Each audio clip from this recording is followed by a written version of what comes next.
maintenant donner la parole à Éric Magne, s'il est en ligne, à Je vous Bordeaux. entends très bien. Je suis désolé de ne pas être avec vous. J'aurais adoré, mais malheureusement, aujourd'hui, c'est difficile. On comprend, Éric. Et donc, on va te laisser la parole pour que tu nous expliques pourquoi nous, les viscéraux, nous nous intéressons à nouveau ou de nouveau au diastasis. Ouais, je vais vous raconter comment ça m'est arrivé un peu malgré moi. Alors, je partage mon écran.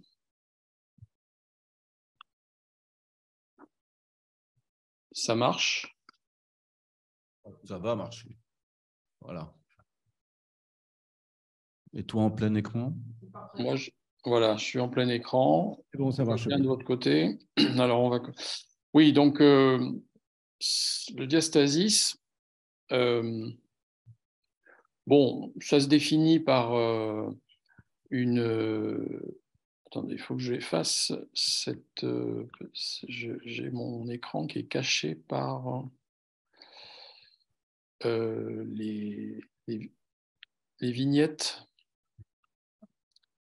Il faut que je modifie Et juste mon écran. à l'angle à gauche, vous avez une petite barre, vous cliquez dessus. Sur votre vignette. Non. Sur votre Alors, image. attendez. À l'angle à gauche. Oui, il y a une petite. Ah non, la littérature, oui. Ah oui.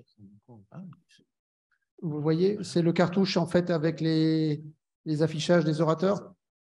Oui, c'est ça. Il faut appuyer sur le petit clic où il y a juste une petite barre. Vous déplacez cette fenêtre, vous la mettez en bas. Vous la cliquez et vous la faites glisser en bas. Ben voilà, c'est ce que j'ai fait. C'est parfait. Bon. Alors, excusez-moi pour ce petit contretemps. Je reviens. Voilà. Donc, je voulais vous dire que donc, le problème du diastasis, c'est qu'il y a une classification, une prise en charge et même une définition qui sont assez controversées dans ce qu'on peut en lire. Et il y a donc une grande variété de traitements, ça on le sait déjà. Ma présentation va s'articuler avec celle d'Olivier Oberlin, donc elles sont un peu complémentaires. Dans la littérature, si on regarde depuis les années 50, on voit qu'il n'y a que 269 publications sur le sujet, et encore, beaucoup sont des présentations qui concernent les traitements non chirurgicaux. Si on se réfère aux 10 dernières années, c'est là qu'on en voit le plus, évidemment. Et si on regarde juste les publications, les études contrôlées, les méta-analyses, les guidelines, en fait, on trouve 20 résultats. Et sur les 20 résultats, il y a 8 publications purement chirurgicales. Et sur les publications chirurgicales, c'est essentiellement des articles de chirurgie esthétique. Alors, en ce qui me concerne, je vous disais que j'ai été confronté un peu à ce sujet, un peu malgré moi. En fait, j'ai opéré mon premier cas, j'ai retrouvé en 1999. Et si on regarde un petit peu l'évolution, simplement, en 10 ans, j'en avais opéré 15 cas. Donc, c'était un peu au coup par coup. Ça correspond à la période où je me suis intéressé aux hernies et où je les opérais par célioscopie. Et de temps en temps, j'étais confronté à des diastasis. En 7 ans, les 7 années suivantes, j'en ai opéré 46 cas. Et puis, sur les 4 dernières années, j'en ai 37 cas. La majorité, c'est des patients qui sont référés souvent par les chirurgiens plasticiens qui n'ont rien à faire, eux, de leur côté, parce qu'il n'y a pas de problème d'élargissement. Et c'est souvent des patients qui sont souvent des femmes, et elles ont souvent une hernie associée. C'est pour ça qu'elles atterrissent un peu entre nos mains, entre les miennes. Là, depuis 2011, tous ces patients sont rentrés dans la base du club hernie. Simplement, l'item diastasis n'existait pas jusqu'à il y a très peu de temps. Et il va falloir que je reprenne d'ailleurs tous ces dossiers pour essayer d'analyser un peu plus. Maintenant que je peux accéder à l'item diastasis, je pense qu'on va arriver à pouvoir sortir des chiffres sur une centaine de cas. Donc, on a des recommandations de ce fait qui sont plutôt de niveau faible. On va voir qu'il y a des recommandations récentes, mais on ne peut pas en tirer grand-chose.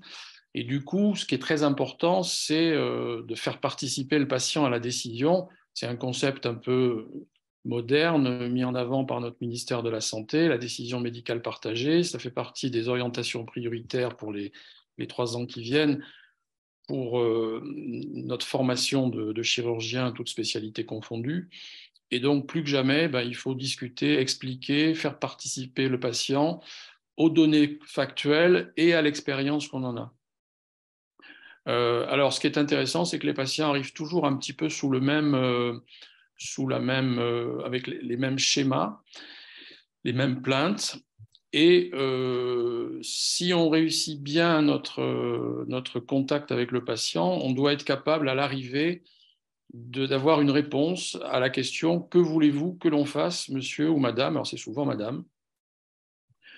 Et voilà, alors qu'est-ce qui amène le patient? En général, c'est une plainte, soit c'est son médecin qui lui dit « Allez voir le chirurgien, vous avez une hernie ».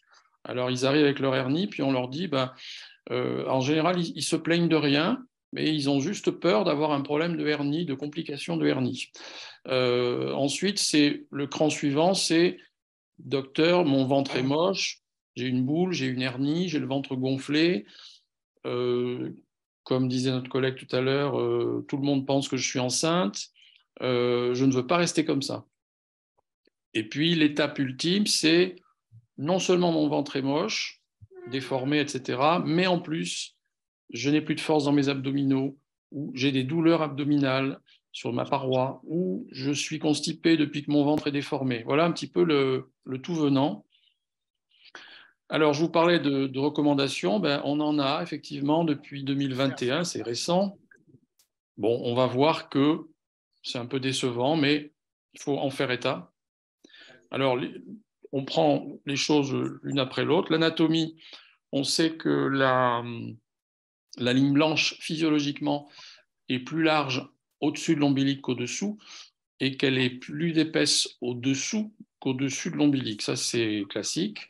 Et le 2 cm étant la limite supérieure, ça, tout le monde est d'accord là-dessus. C'est des recommandations qui sont fortes sur des preuves factuelles qui sont faibles, mais tout le monde s'accorde là-dessus. La définition du diastasis, on a vu tout à l'heure. D'abord, l'acronyme, c'est DRAM, DRAM, amincissement et élargissement progressif de la ligne blanche, combiné possiblement à une laxité générale des muscles de la paroi abdominale ventrale, avec une distance interrectie minimale de 2 cm.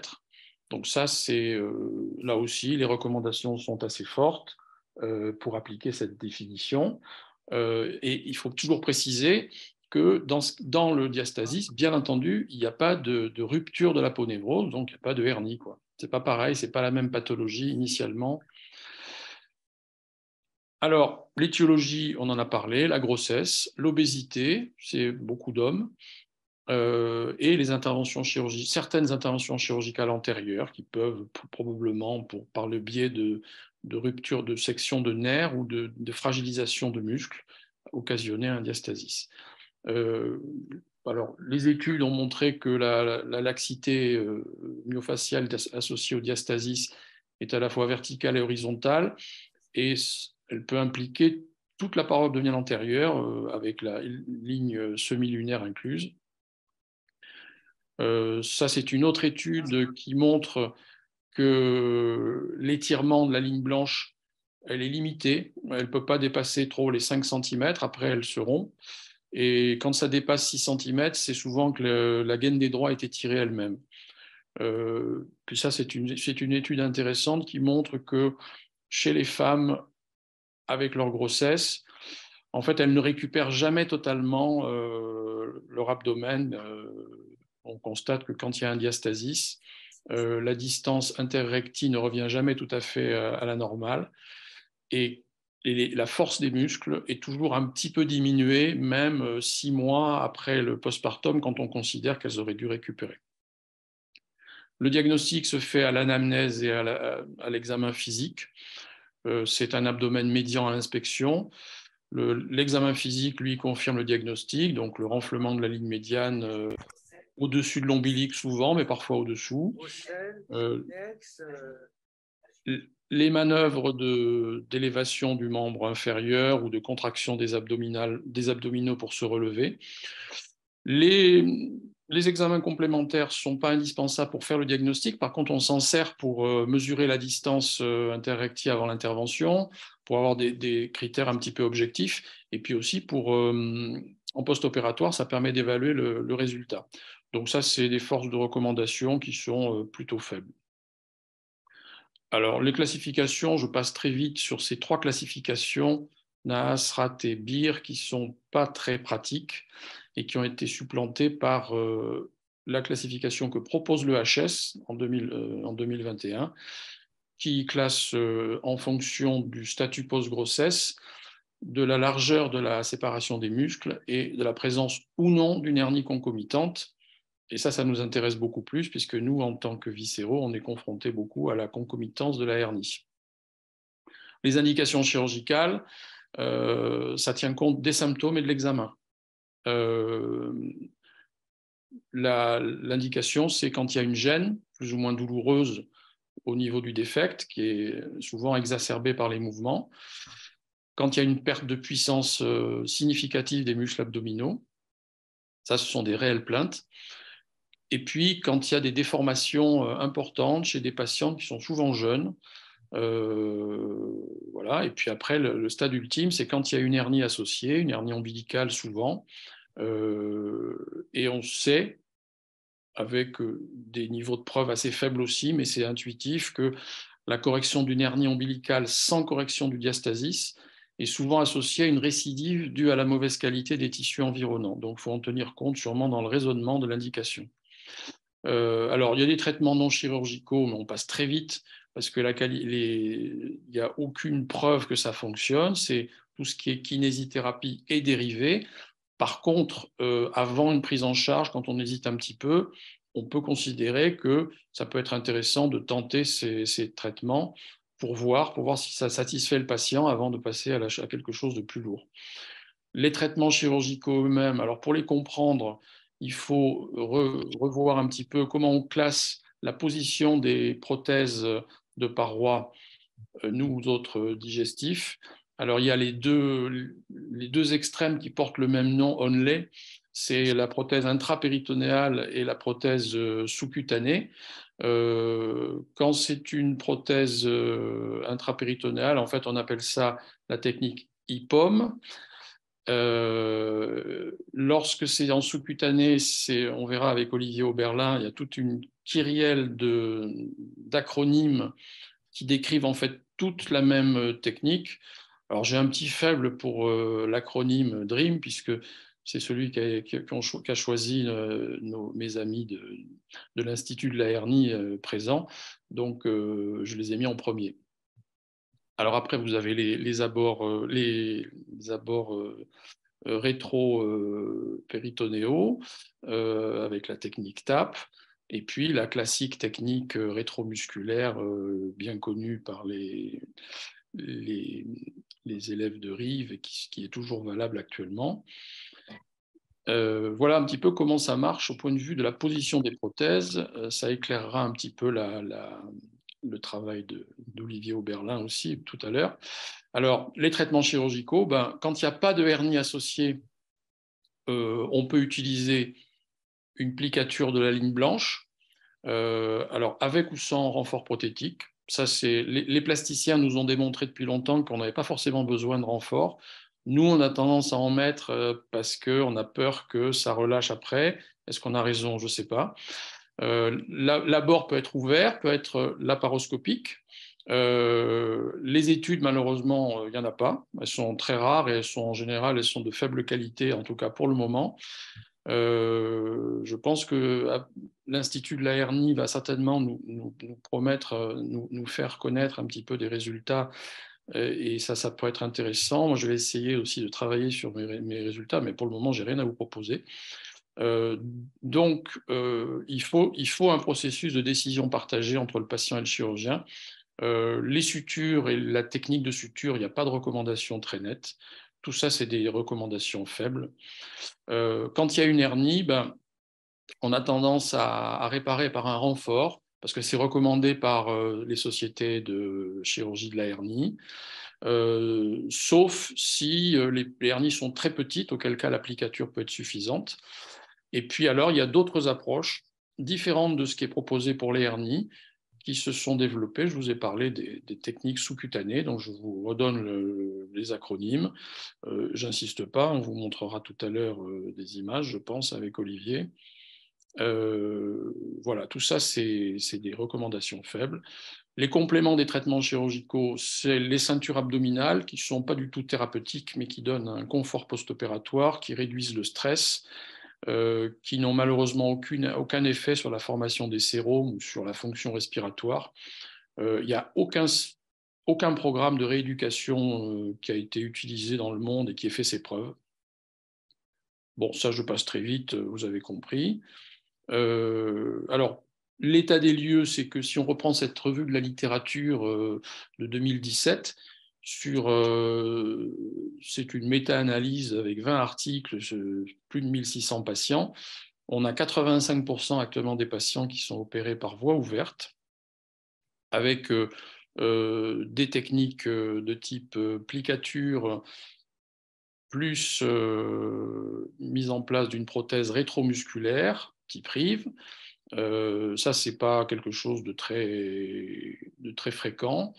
On a encore moins fréquemment les techniques laparoscopiques avec prothèse intrapéritonéale. Moi, c'est ce que je fais, c'est ce que font beaucoup de gens dans mon cas, mais ça reste minoritairement publié.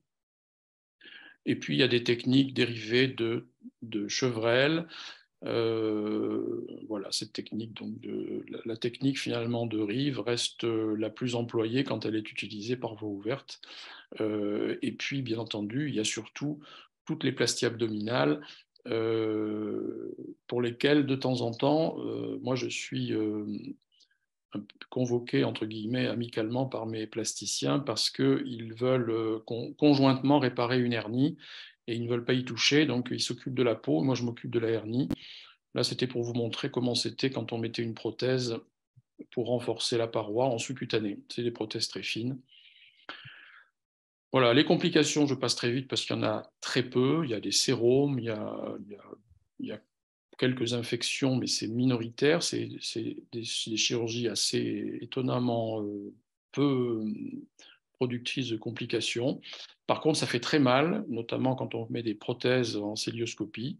Et il faut être capable d'organiser des soins de suite à domicile pendant quelques jours, surtout si on veut que le patient sorte vite de la clinique. Et donc, si on répond à la question « Que voulez-vous qu'on fasse ?» donc, si on tient compte de cette démarche de décision médicale partagée, eh bien, à chaque plainte, on va répondre au patient. S'il vient avec « j'ai une hernie, elle ne me gêne pas, mais j'ai peur d'une complication », il faut surtout le rassurer puis s'abstenir.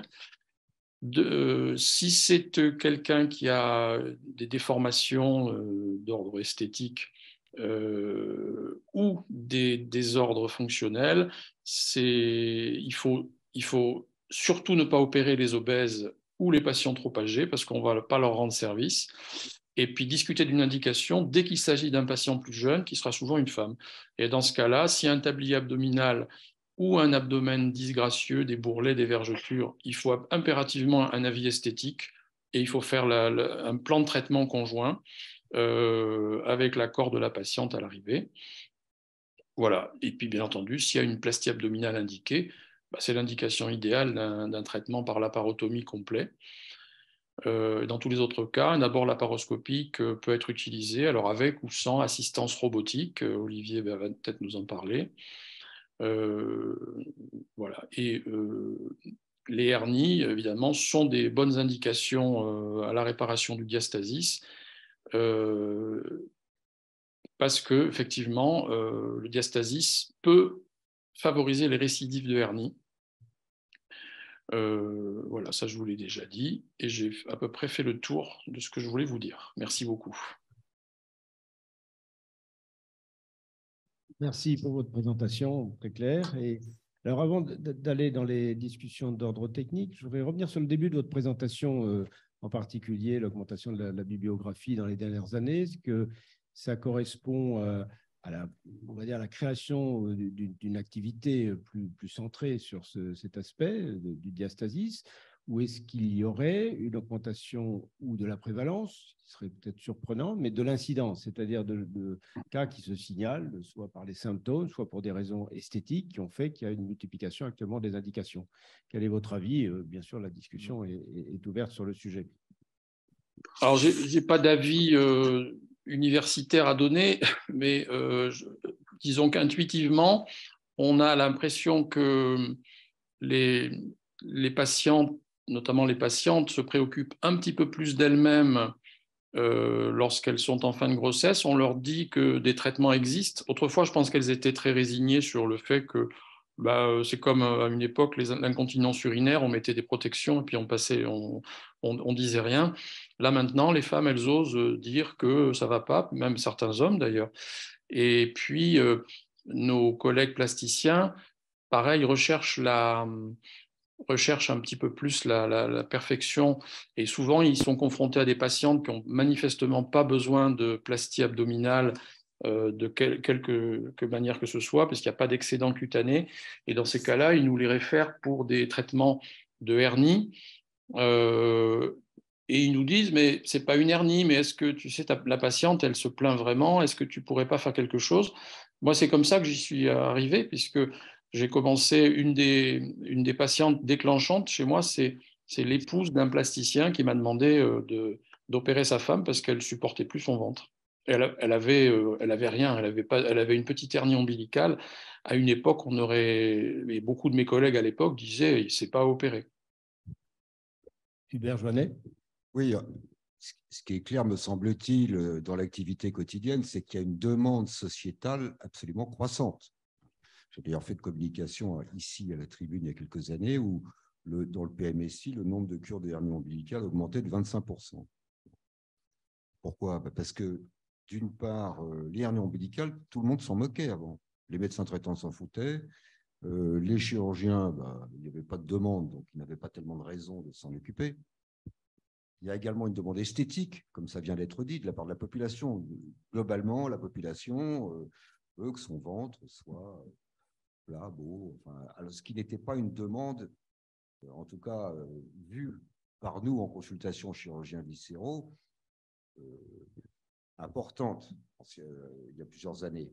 Et puis, il y a probablement un troisième élément qui est l'amyotrophie globale des populations qui ne font plus d'activité, qui font moins d'activité physique qu'avant.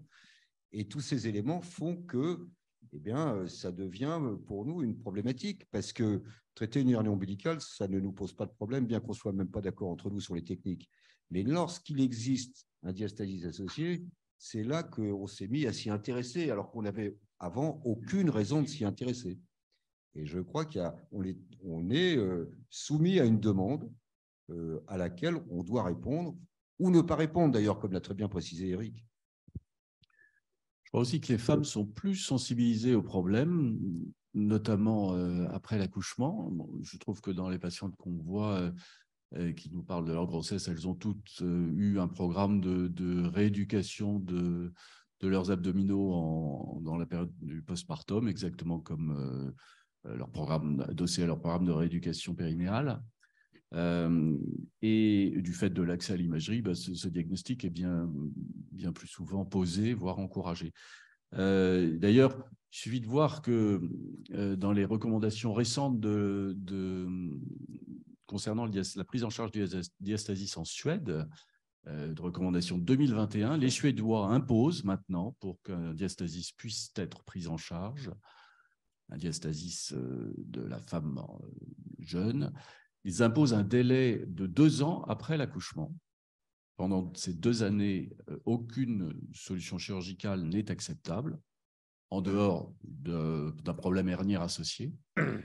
Dans ces 2 ans, un programme de 6 mois de kinésithérapie, enfin de rééducation musculo-aponeurotique abdominale, doit être entrepris avant de pouvoir retenir une indication opératoire. Donc, l'indication du geste chirurgical est maintenant très encadrée et je pense que c'est effectivement pour éviter des dérives d'indication. Je reviens sur les symptômes, et en particulier ceux liés à la statique. Est-ce que, alors vous avez évoqué le registre, la constitution d'un registre, qui est évidemment très intéressant. Est-ce que dans ce registre, vous enregistrez les bienfaits des interventions et des suites opératoires sur les problèmes, par exemple, des lombalgies, des douleurs lombaires, ressenties par ces patientes, des effets positifs sur la statique? Alors, on a la base enregistre la symptomatologie initiale, qu'on retrouve d'ailleurs, nous, facilement sur nos courriers aux médecins traitants, mais surtout, cette base, qui est la base du Club Hernie, qui a été repris maintenant par la Société française de chirurgie pariétale, elle intègre un suivi à 2 ans et à 5 ans. Donc, pour beaucoup de ces patients, en fait, on a déjà des données, et c'est pour ça qu'il faut que moi je fasse le travail de les recueillir, parce que les patientes ont toutes été rappelées à un moment donné, et donc on les a peut-être pas de manière exhaustive, mais on en a un certain nombre, et ça permet de savoir si leurs symptomatologies initiales ont disparu sur du long terme, parce qu'à court terme, oui, le résultat est très intéressant. Elles sont toutes emballées, ravies. Elles envoient des copines se faire opérer après elles. Mais il manque, comme toujours pour ces histoires de hernie ou équivalent de chirurgie de la paroi, jusqu'à présent, il nous manquait le suivi à moyen et à long terme surtout. Et là, grâce à cette base de données, on peut avoir ces éléments. Et donc, on aura certainement, j'espère, dans les années qui viennent, des éléments un petit peu plus factuels. Mais pour ça, il faut qu'on ait suffisamment. C'est pas moi, avec mes 100 patients actuels, j'ai aucune chance de pouvoir donner des recommandations précises, de devoir préciser les recommandations actuelles. Il faut des grosses séries.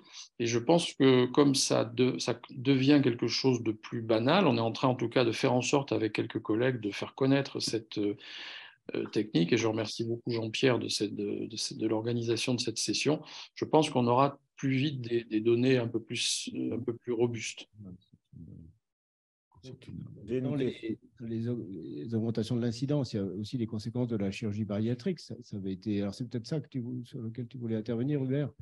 Juste, il y a un point qui est que depuis les années 1990, on opère par célioscopie. On met donc des trocars dans le ventre. Et il y a un certain nombre de patients qui ont, en préopératoire, un diastasis. Alors évidemment, on va essayer de ne pas mettre le trocar dans le diastasis. Mais il n'en reste pas moins que si on ne peut pas faire autrement, on se retrouve dans une situation extrêmement difficile pour refermer cet orifice qui souvent donne lieu à une éventration à terme. Philippe Marr. Oui, juste, je voulais revenir sur ce que disait Jean-Pierre à propos de l'expérience suédoise et des recommandations suédoises. Ils recommandent de faire de la gymnastique. Est-ce qu'ils ont évalué la qualité des résultats? Je crois que c'est trop tôt. Ils ont un registre. Les Suédois n'ont pas un registre fantastique pour l'instant, mais ils ont en revanche ils auront très certainement des données à nous enseigner, parce que ce sont les seuls à organiser ça de façon obligatoire. C'est-à-dire que c'est une prise en charge, c'est un peu comme d'ailleurs pour l'obésité, hein. C'est encadré maintenant, c'est une chirurgie encadrée en Suède. Non, mais on est bien d'accord. Mais intuitivement, moi, j'ai du mal à imaginer un résultat positif. Ouais.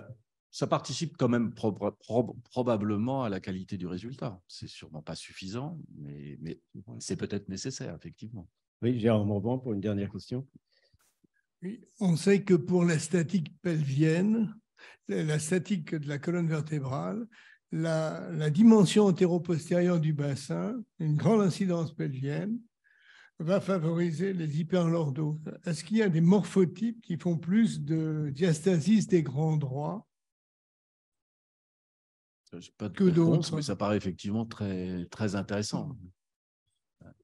Ça paraît logique de le penser. Si on a une hyperlordose avec une protrusion en avant, je ne sais pas si ça a été étudié. Je n'ai pas vu d'études là-dessus. Non, je vais poser une question. Oui, Eric Maille, peut-être, non, un commentaire, ou peut-être Jean-Louis Grelot, oui, qui lève la main. Jean-Louis. Oui, simplement, la question, vous avez évoqué la possibilité de correction laparoscopique. Moi, je crois que ça ne corrige jamais le diastasis, quoi, la laparoscopie. Ça peut traiter la hernie qui est incluse dans le diastasis, mais je vois mal comment ça peut rapprocher et rétrécir la ligne blanche. Alors, on va peut-être Jean-Louis, on peut- remettre cette discussion, on va donner la parole à Olivier Oberlin, puisqu'il va compléter la communication Ouais, ça d'Éric.